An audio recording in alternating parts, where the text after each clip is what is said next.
Welcome, Governor Ige. I just posted a selfie of you and I from 2 years ago. Come. Welcome. And please give our aloha to Don. And I would like to have our questioners introduce themselves, Governor Ige, and then you'll have 3 minutes for your opening remarks. Aloha. Aloha. Governor, I'm here today, in El Amaral. I'm here today wearing the hat of the President of the Association of Hawaiian Civic Clubs.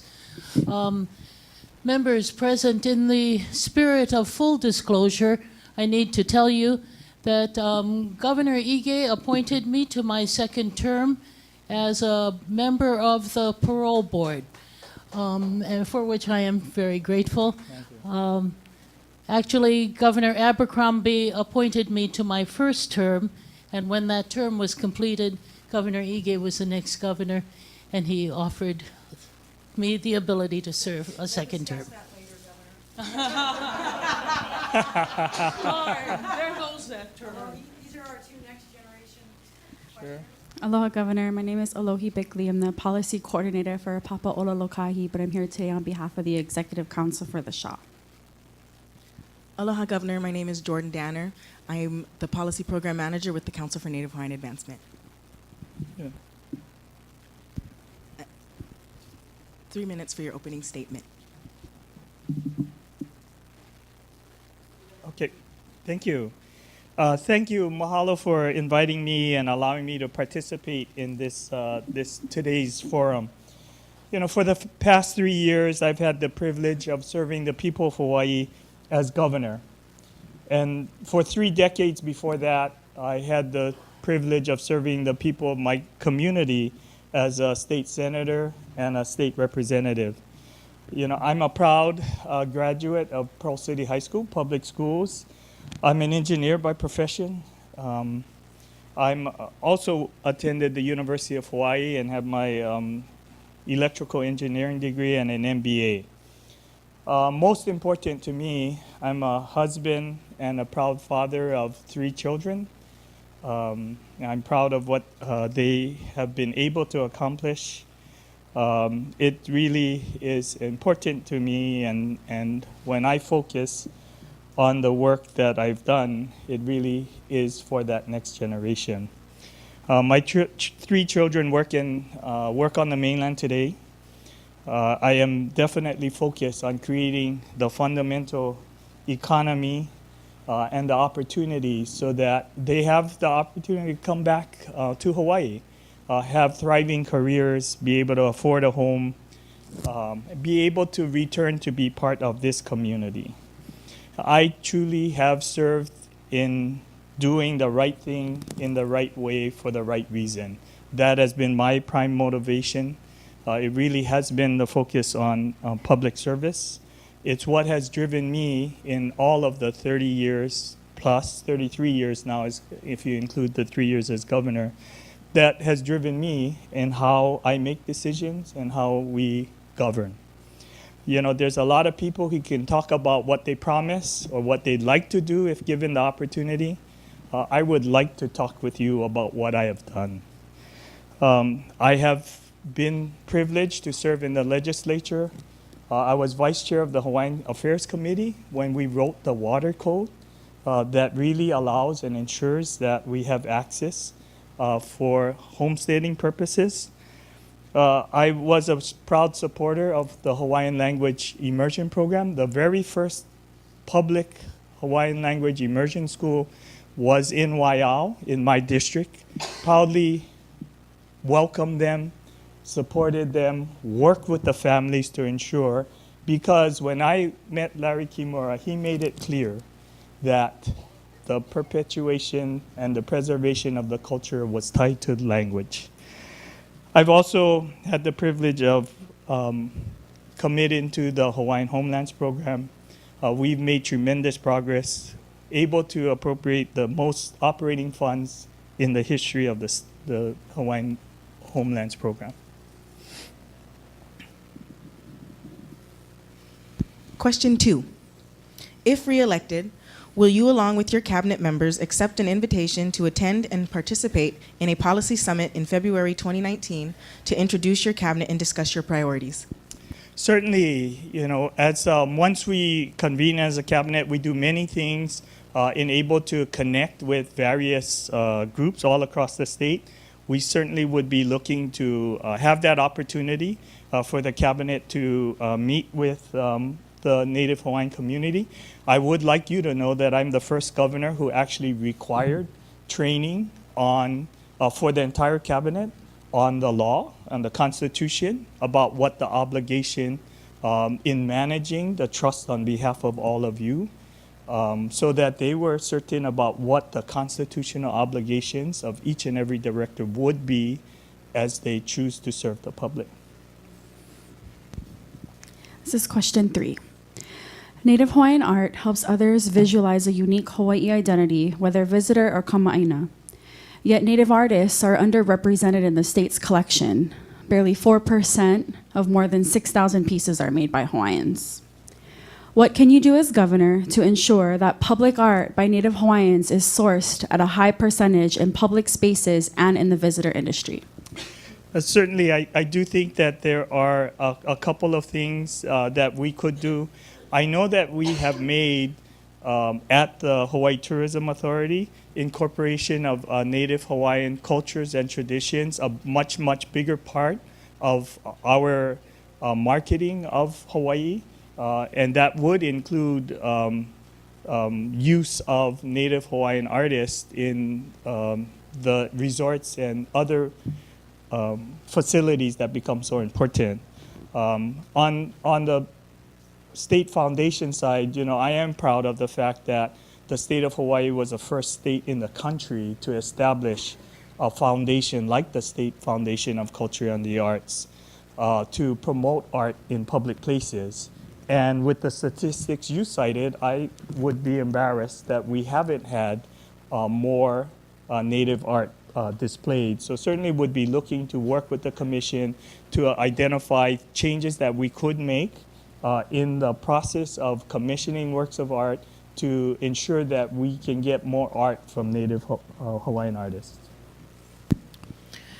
Governor, since the publication of the 2010 study on the disparate treatment of Native Hawaiians in our criminal justice system, audience, this is question 15, and the issuance of recommendations by Native Hawaiian Justice Task Force to address it, little has been done to improve this treatment of Native Hawaiians.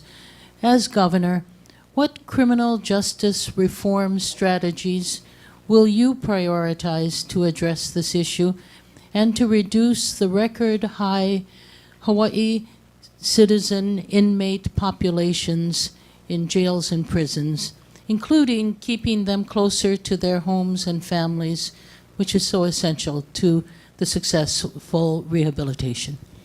Certainly we have been looking at broader use of diversion programs. We have been working with the judiciary to establish, for example, homeless diversion programs so that we can go to the source and be able to take in, do an assessment, and provide services rather than having them have to go to court and be penalized through that process. So clearly, I fully support diversion programs. We have veterans diversion programs, homeless diversion programs. I think all of these are very, very important.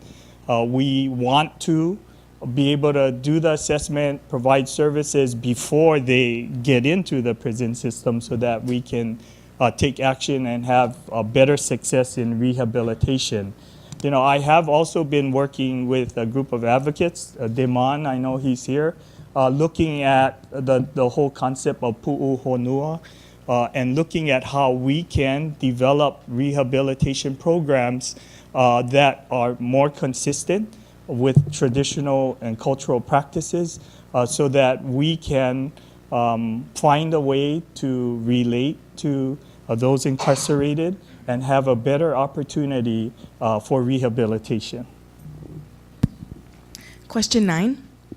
Hawaii's history, especially from a Native perspective, is largely ignored in the Hawaii public schools, and if taught, can be an incredible bridge to understanding, healing, and pride. As governor, will you lead the conversation to achieve the production and publication of a middle school-aged appropriate textbook that accurately tells the story of Hawaii's Native people? I have to be honest, I haven't seen a 7th grade textbook. I do know that it is a priority, and the Department of Education focuses on the history of Hawaii in the 7th grade. Clearly, if the textbooks that are used in our classrooms today do not tell an accurate picture or provide an accurate look at the history of Hawaii, that needs to be corrected. And I would be glad to convene a task force, work with the University of Hawaii and other advocates to try and put a group together to assess the textbooks that are currently used, and I think more importantly, to drive to have a better source documentation that would accurately allow our students to learn the history of Hawaii. Thank you, Governor. This is question 13. We mahalo Senator Inouye and Senator Kaka for establishing federal funding and programming for Papa'ololokahi, the 5 Native Hawaiian healthcare systems, and the Native Hawaiian Health Scholarship Program, which addresses the well-documented disproportionate health conditions of Native Hawaiians, whether obesity, chronic disease, behavioral health, or workforce development. This source of funding has never been leveraged at the state level. Why do you think that is? And as governor, how would you direct your Department of Health to support Papa'ololokahi to address the health crisis in our Native population? You know, I would like to say that we do quite a lot in promoting public health. You know, we are focused on the social determinants of public health, and we are changing and realigning all of the programs in the Department of Health to really look at the causes of the bad outcomes. And clearly, when we focus, for example, on homelessness, as you had mentioned, there are many who are homeless who are Hawaiian or Native Hawaiian. And so we are looking at all of those programs and ensuring that we can provide better services to that community. You know, as you may know, our school of, our medical school, the John A. Burns School of Medicine, has a department that is dedicated to native and alternative medicine so that we can incorporate and bridge between the native traditional practices and today's modern medicine education as a way to ensure that we get better integration of the full range of medical services on behalf of the people. So certainly would look forward to working more with Papa'ololokahi so that we can ensure that there is a stronger alignment of state support for their work. Good. Question number 35.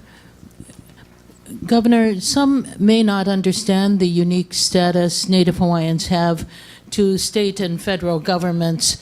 At times, the interests of the government are not in the best interest of Native Hawaiians.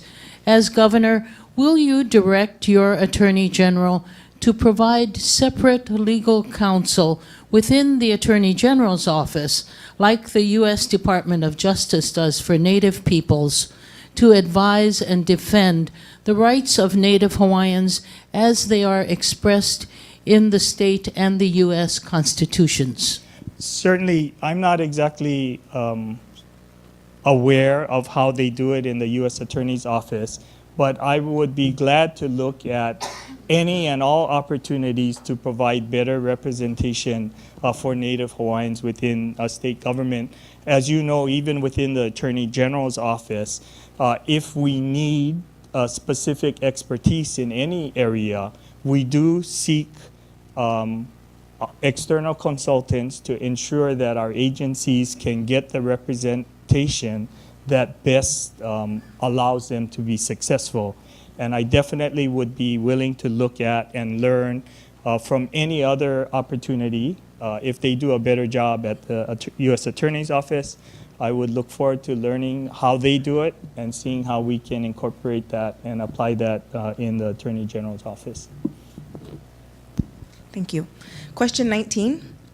More than 22,000 Native Hawaiians are spending their lives on the wait list to receive a land award under the Hawaiian Homes Commission Act of 1921. Too many simply die on the list, never receiving an award.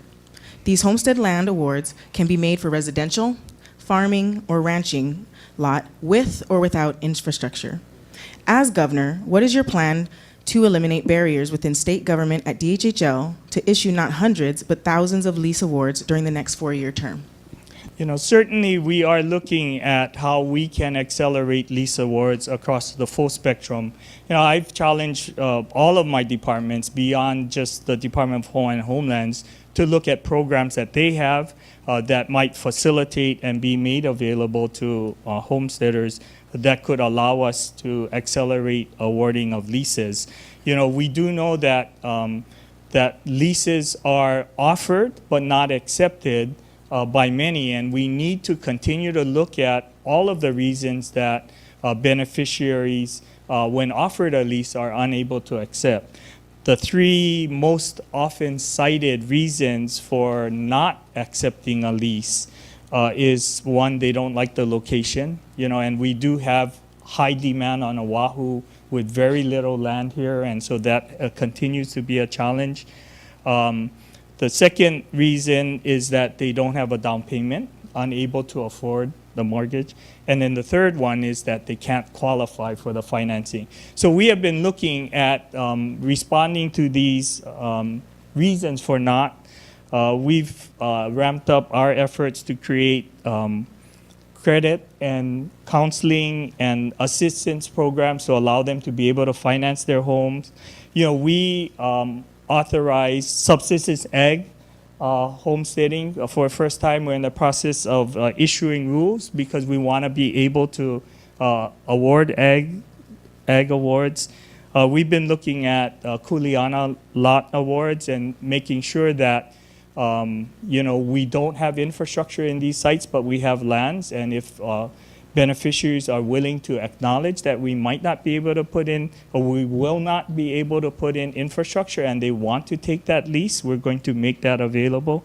And then finally, we are looking at condominiums and seeing if we can create condominiums that would allow us to reduce the cost and allow us to award those residential lots. This is question 28 in regards to Hawaii tourism. The visitor demographic is changing globally, wherein tourists are looking for more authentic experiences.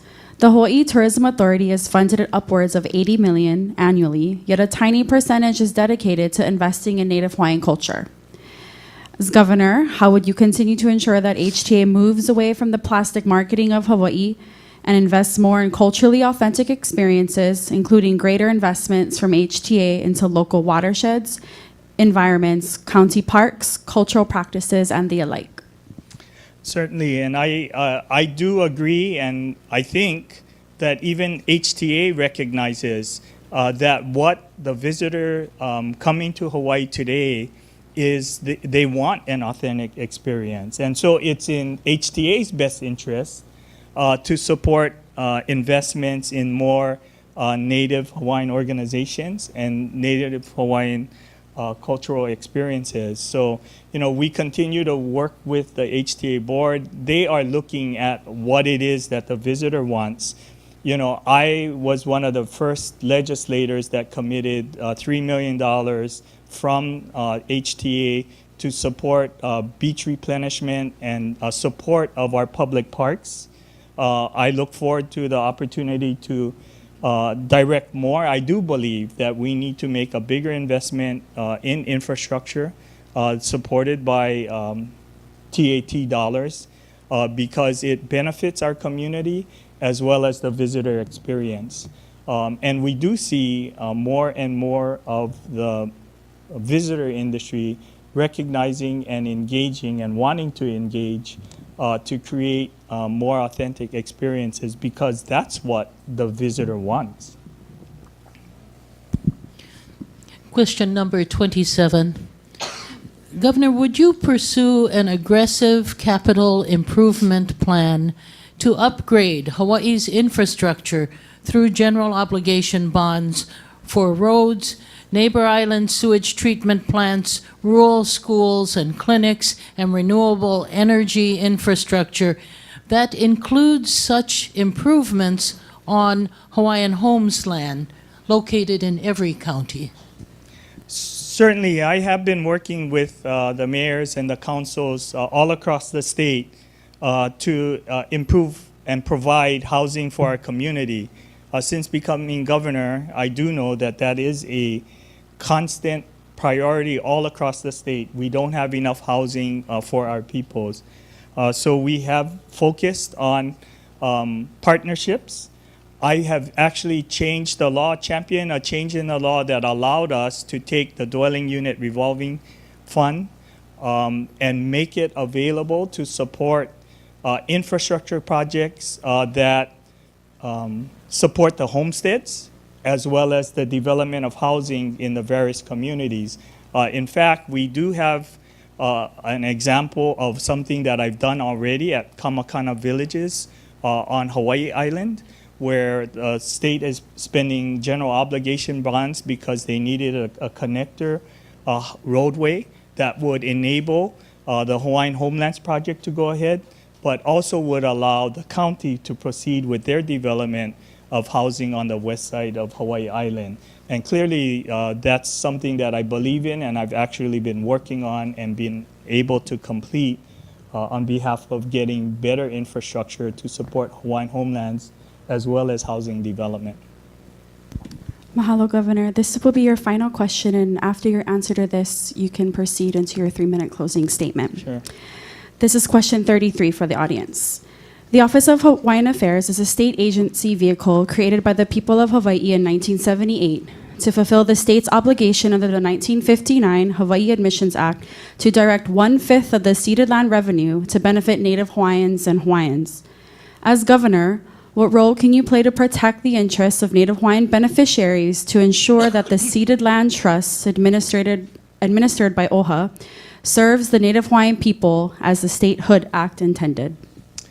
You know, certainly I think that this is one of those questions that end up being a balancing act of state intrusion into Native Hawaiian issues and responsibilities.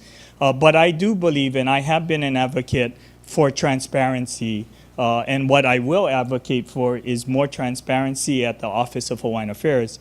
I do believe that that would allow all of Hawaiians to be able to know and understand what the trustees are deciding in terms of what they spend the trust funds on. I do know, and I've been in the legislature long enough, before we used to go through all of the expenditures of OHA on the trust fund side, and we were directed that that's a responsibility of the trustees, and we had to stop doing that.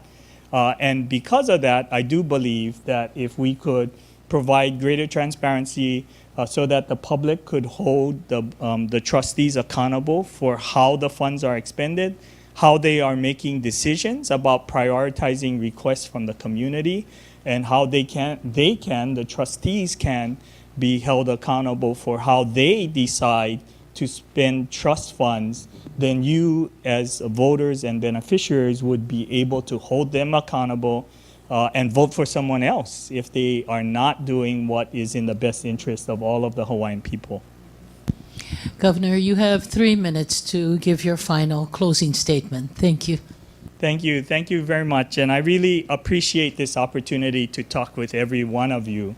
As I said, I do believe that I am a different candidate. I'm not the typical politician. I don't make decisions based on special interests or secret deals. I have been and always will act in the best interests of the community. You know, I am the only candidate can actually tell you about how I've advanced Hawaiian issues by action and accomplishments explicitly. And I'd just like to close on a couple of things that I have personally been able to complete in my career as a public servant. I did talk about the fact that as vice chair, we were able, after many, many years of passing a water code that, as the Constitution requires, protects the rights of access to water and pertinent rights of in our community all across the state of Hawaii.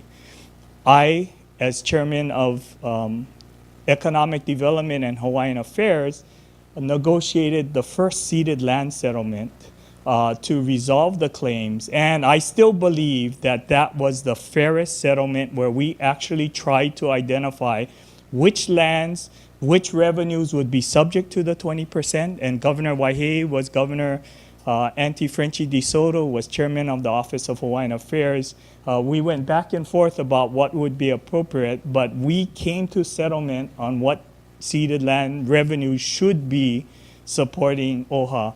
I was chair of Ways and Means when we had ceded land settlement number 2, and we authorized another $200 million to settle that ceded land settlement. I was vice chair of Hawaiian Affairs when we granted beneficiaries the right to sue both OHA and Hawaiian homelands on behalf of breaches of trust. And finally, I've been a proud supporter of the Hawaiian Language Immersion Program, really finding ways to perpetuate the language and culture of Native Hawaiians. I am the only candidate that can talk to you about what they have done to advance the Hawaiians and Native Hawaiian community, culture and traditions here in Hawaii. And I humbly ask for your vote in the August election. Mahalo and aloha.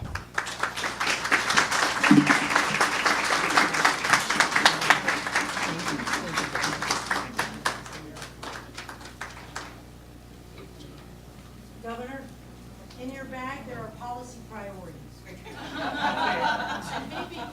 Oh, okay. But no